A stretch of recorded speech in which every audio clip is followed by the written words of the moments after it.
Visiting Madrid for the first time? Then this is the episode for you. In it, I'll present a 3-day itinerary that'll give you a flavor of the city. And as everyone is different, it's got lots of options for you to adapt it to your needs. Okay, let's dive into today's topic, which is my 3-day itinerary of Madrid. On day 1, you'll get a lay of the land in the historic center of the city. Day 2 covers art and day 3 shopping. And I've split it up into 3 days as I figured this would be about the amount of time most people spend in the city. And it's a good amount of time to get an overview of Madrid. While there is a lot to see, it's a compact city. So if you're staying anywhere in Zone 1 of the metro, you'll be easily able to cover this ground.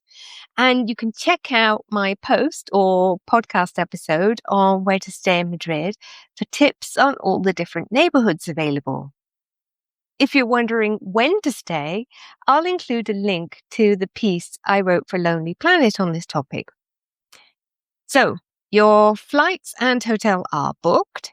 How are you going to make best use of your time? So, day 1, Old Madrid. And I think you should really kick off a visit with something that will give you lots of energy and a very typical breakfast in Madrid, which is churros and chocolate. Now, I've got a post on my website all about the history of churros and chocolate that you can go and check out. And I found out doing the research for this that the place everyone always tells you to go to is indeed one of the best places to have churros and chocolate in Madrid. And that's the Churreria San Ginés, which is conveniently near the Plaza Mayor. However, San Ginés gets really, really busy. So I did a lot of research on where to get churros, and there is another really amazing churreria, but it's a little way out of town by the Embajadores Metro. And this place is called Churreria Bar Formula Nietos, and it's fabulous, real old school style churreria where you can see them frying the churros, lots of old ladies enjoying their churros for breakfast, lots of old photographs of the city, which I absolutely love. And I'm going to advise you to go somewhere else as well in case you're gluten intolerant, because of course churros are full of gluten. And recently I found that I'm not great with gluten. So a friend of mine who has a celiac daughter has recommended me Chocolateria 1902, which is actually just nearby Chocolateria San Ginés, and they will do you gluten-free churros and chocolate. So you'll be right next to Plaza Mayor, which is the first place that you're going to hit. And Plaza Mayor is so important to Madrid. It was created by Philip II when he essentially made Madrid the capital of Spain in 1561 by permanently placing the court here.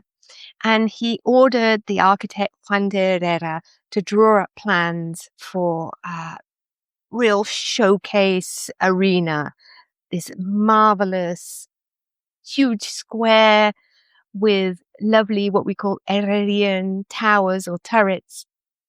Afterwards, Juan de Mora took it up and it was completed during the reign of his son, Felipe III, who you see on horseback in the middle of the square. The square has a really interesting history.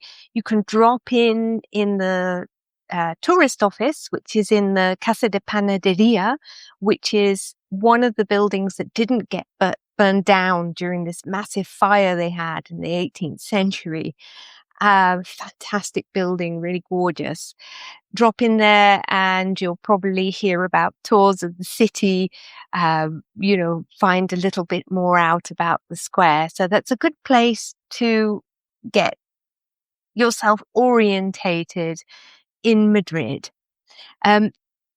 It's quite busy, of course, but the fact that it's so huge means that you can really take your time looking at the different buildings.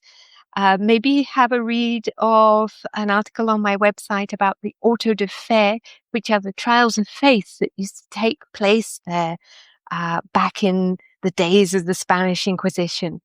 And have a little wander around the streets nearby, because although Madrid is really chock-a-block with tourists these days, there are quiet little corners that you can find.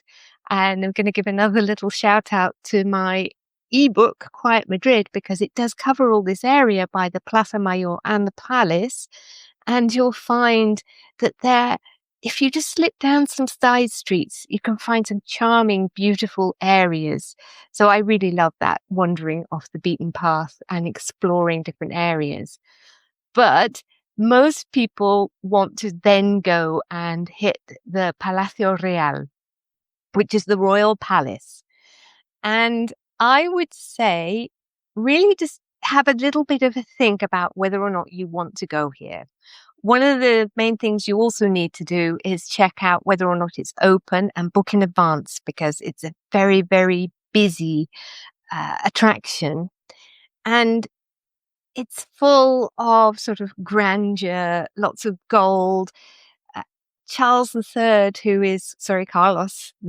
is my favorite Spanish king. It was all decorated under his rule, but it's rather gaudy and ostentatious and lacking in, you have to get the audio guide because there's not a lot of information on the panels. But for me, it's lacking historic context and depth. What you can do instead is go to the Galería de Colecciones Reales, which is right next door, just adjacent to the Cathedral of the Almudena.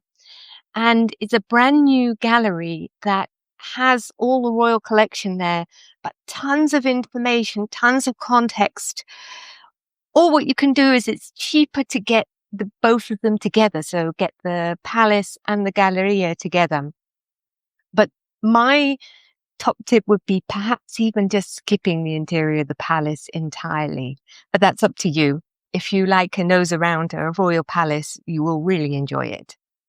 By now, obviously, the churros may have been walked off and you'll be feeling quite peckish. But obviously, this area is really, really busy.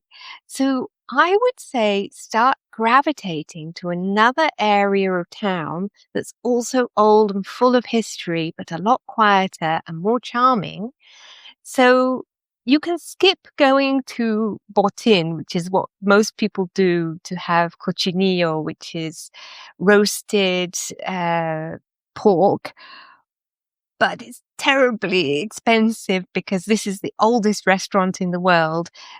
And if you like that sort of thing, sure, go for that. But just down the road, you can find the Cava Baja, which is leading into the next area I think you should explore, which is La Latina. And it's just full of lovely inns along that road. You pretty much can't go wrong anywhere. And then you find yourself in the area of La Latina.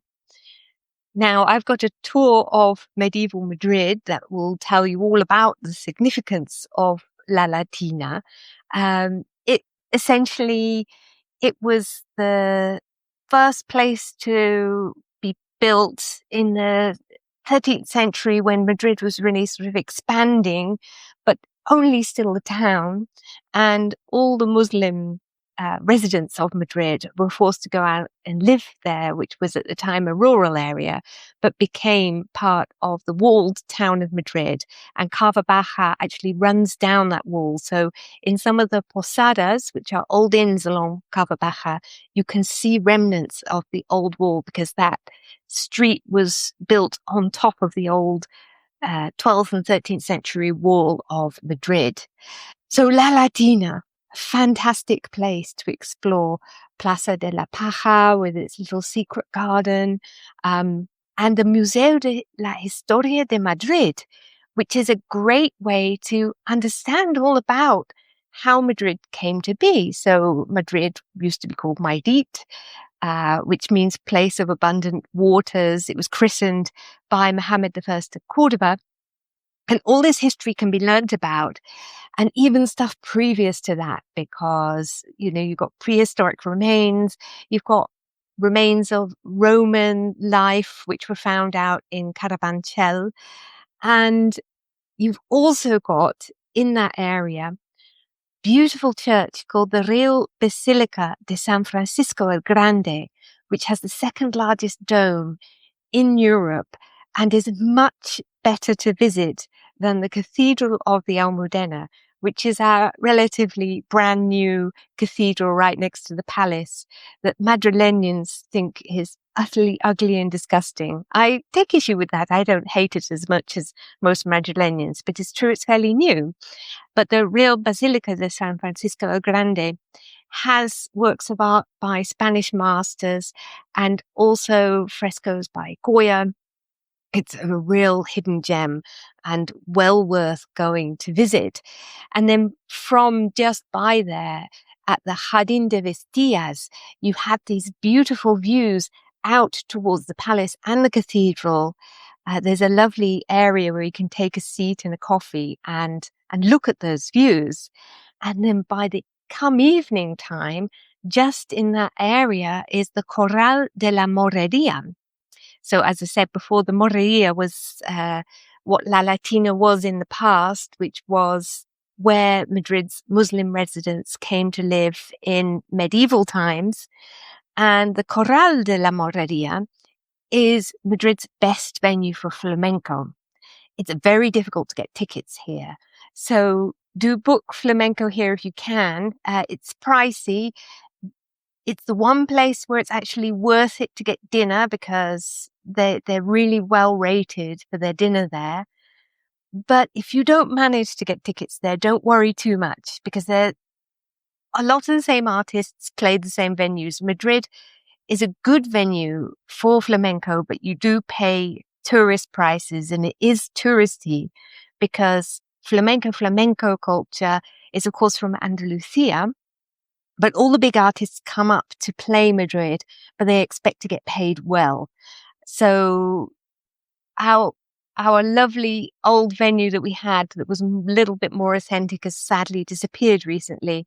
But you can see quality flamenco all over Madrid. So try Los Carboneras, try Tablao Flamenco 1911, which is famously where Eva Gardner used to go. Try Cardamomo. And also the Teatro Real. So those are the top places for flamenco in the city. And that closes out day one in Madrid.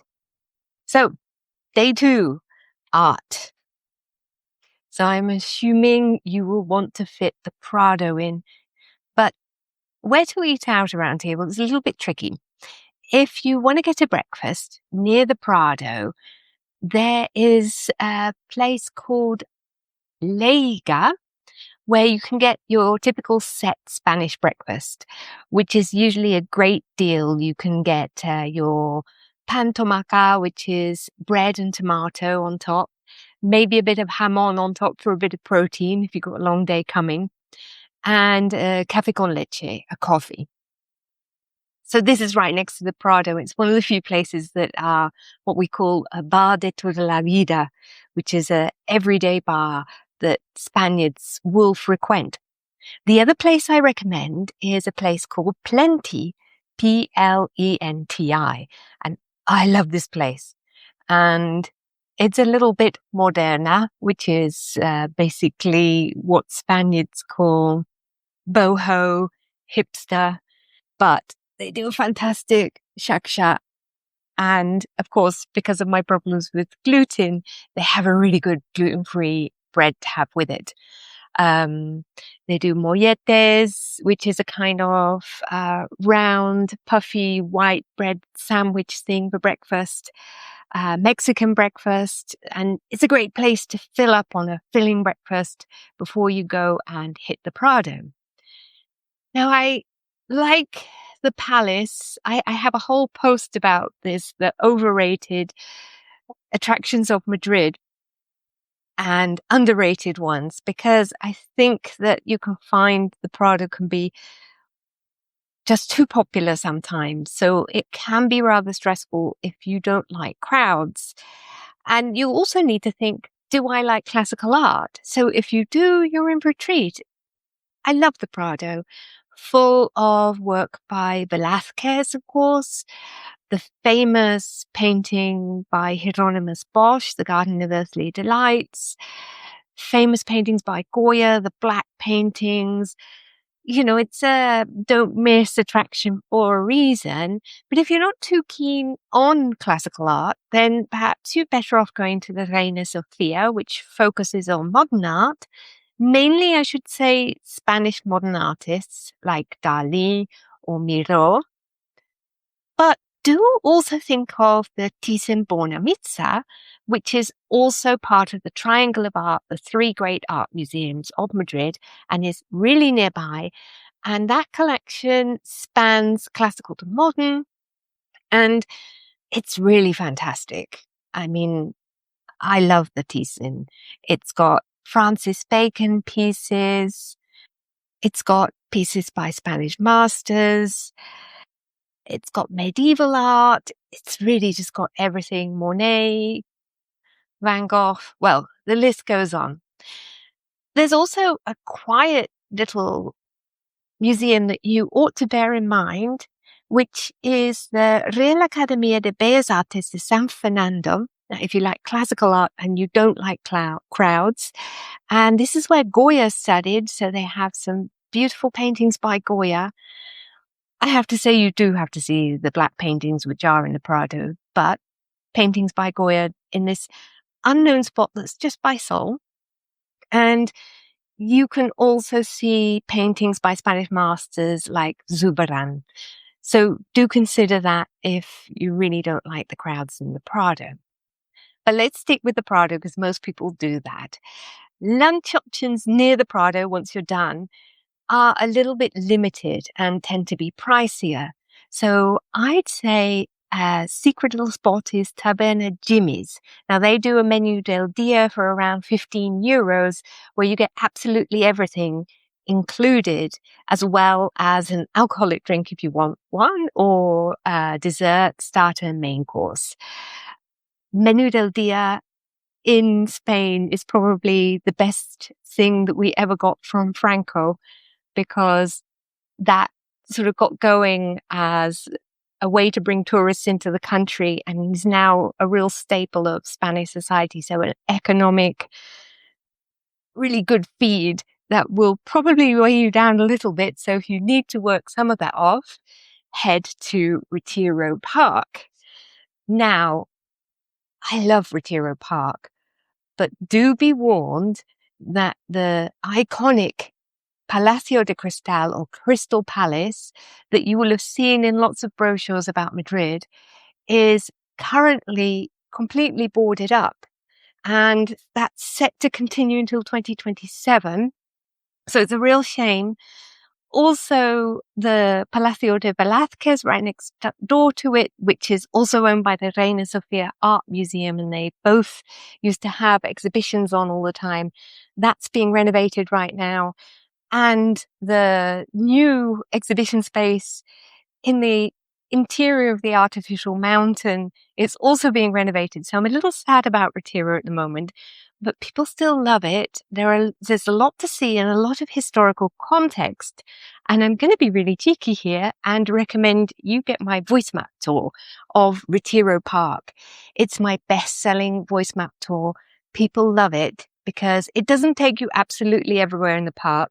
It's a huge park, but it'll give you an overview of the most important places, and you end up by a statue of the devil himself. So I won't go on about that, but I'll leave a link in the show notes about it. So it's a good way to really understand Madrid's beautiful park. And after you've done all that, maybe you want to sort of sit back, kick back, relax a bit. And I'm carefully giving you views of the city in every day of your tour. So in your first day, you were at the Jardín de Vistillas by the Corral de Moreria, looking out towards the cathedral. This day ends with the Círculo de Bellas Artes rooftop cocktail bar or Cibeles rooftop viewing point. Now, both of these have fantastic views of the city. You have to pay to get up, but it's well worth paying the fee.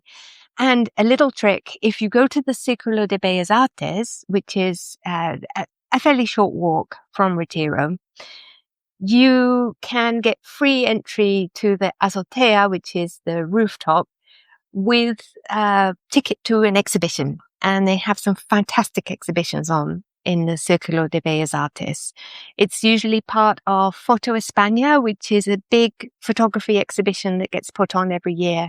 And I've been to some crackers in there. So a beautiful old building as well and Cibeles also, both of those buildings are by our famous architect, Antonio Palacios, who built these iconic buildings for Madrid at the beginning of the 20th century.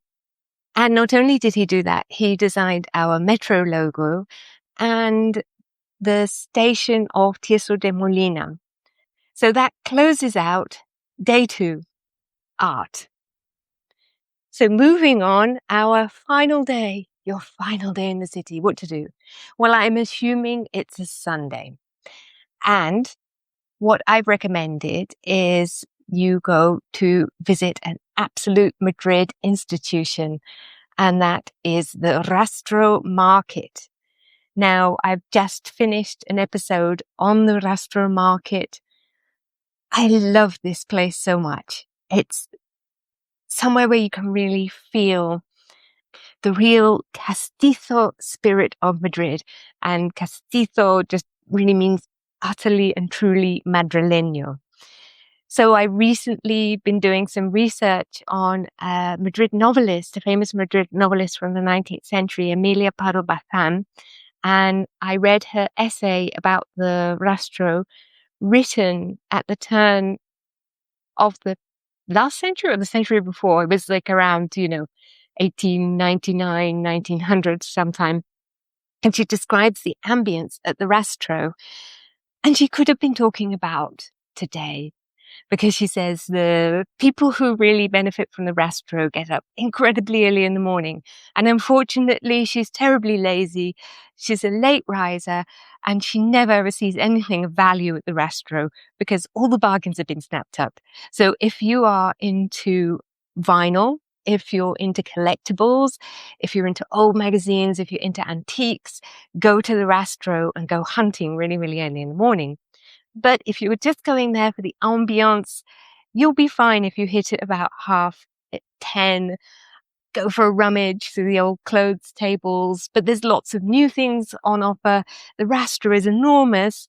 So do check out that episode on the Rastro. It's called All Its Long History that stretches back more than 500 years and tells you sort of the tale of Madrid encapsulated in this lovely, lively market. And once you're done with the Rastro, you'll no doubt be fairly hungry.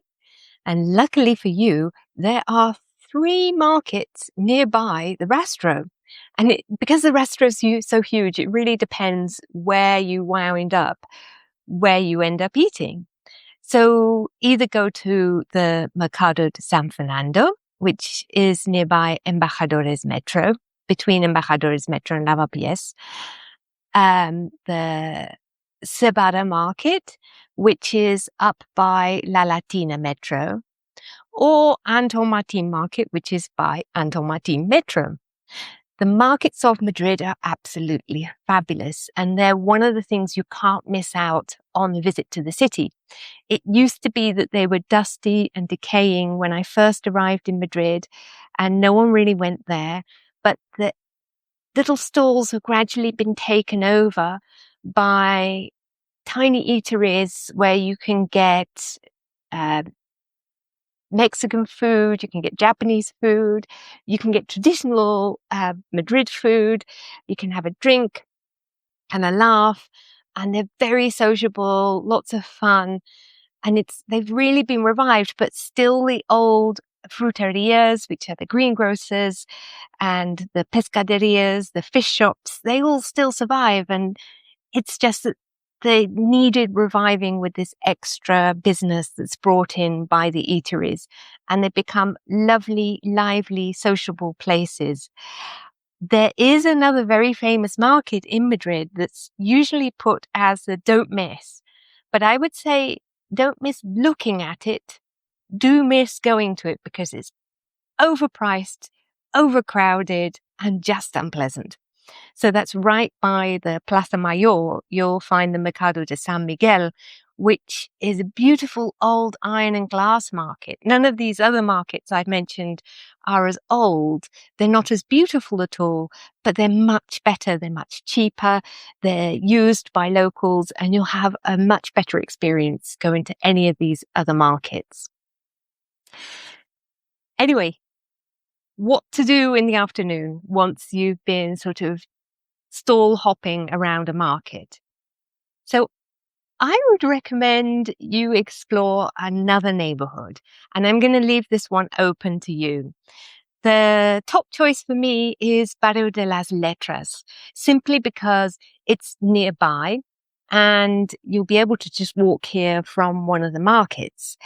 It's steeped in history. This is where Cervantes wrote part of Don Quixote. It's where you can go and visit Lope de Vega's house. Really fantastic. And I don't know if you guessed this is coming up or not, but I'm going to plug my tour because I got a tour of Barrio de las Letras on VoiceMap. And I wrote a whole book about Barrio de las Letras for David Price's Secret Kingdoms. And that's a bookshop, an English language bookshop in Barrio de las Letras. So even if you don't speak Spanish, you can go into this bookshop and find out a lot about the history of the area, a lot about Madrid, indeed. David is a really nice, friendly guy and really welcomes visitors in there. But of course, Barrio de las Letras is full of Spanish language bookshops. So if you speak Spanish well, you'll really enjoy that. Just opposite the Convento de las Trinitarias Descalzas, that is the convent in which Cervantes' bones are buried somewhere, we're not quite sure where, is an absolutely fabulous bookshop. So if you want to see a beautiful interior, pop into there. But this isn't the only option, so you don't have to do Barrio de las Letras. It's nice. It's got this lovely sort of boutique-y feel. It's a lovely place to sort of wander around on a lazy Sunday afternoon. Perhaps you'll get lucky and there'll be the Mercado de Ranas there, which is the frogs market. But you might also choose to wander around Lavapiés, which is the area right next to the Rastro, and that's more kind of alternative-y bar culture. So if you fancy an afternoon drinking, it's great for that, but it's not so great for shopping. If you're into sort of street fashions and vinyl, arty shops, little boutiques, consider going up to Malasaña, which might be more to your taste. Malasaña, by the way, also has my second favorite museum of Madrid, which is the Museo de Historia de Madrid, Madrid's history museum, which I really recommend you check out after checking out the museum in La Latina, which continues, it takes up the story of Madrid from the time Madrid was made the capital of Spain effectively by Philip II in 1561. The other area you might want to explore is Salamanca, and this one is definitely whether or not this suits your tastes, because Salamanca is what we call pijo or posh, and it's full of brand name shops.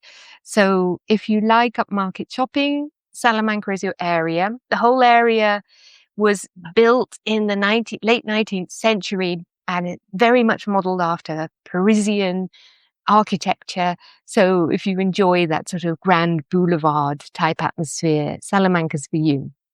But you'll want to close out your day with a real stunner that will really bring your trip to Madrid to a climax. And hopefully you've got good weather for this one. So what you'll need to do is head to Plaza España Metro and make your way to the Temple of the Bod, which is an old Egyptian temple that was removed from Egypt brick by brick and reassembled here in Madrid. And it's set atop the edge of a park. And here you can witness the most beautiful sunsets going down behind the Casa de Campo, which is a lovely big park opposite the Royal Palace. And you get views of the Royal Palace. So I've seen the sunset there countless times. There's a really lovely festival atmosphere there, people playing music and enjoying the views. And generally, if it's nice weather, what you see is the Royal Palace turns this lovely shade of pink. And that's how you close out your day in Madrid. So that brings my itinerary to a close. I hope you've enjoyed this episode and found it useful. Again, you can go and visit my website, themakingofmadrid.com, where you can subscribe to my newsletter or buy a copy of Quiet Madrid or find out about any one of my audio tours on VoiceMap. Anyway, bye-bye for now and thanks for listening.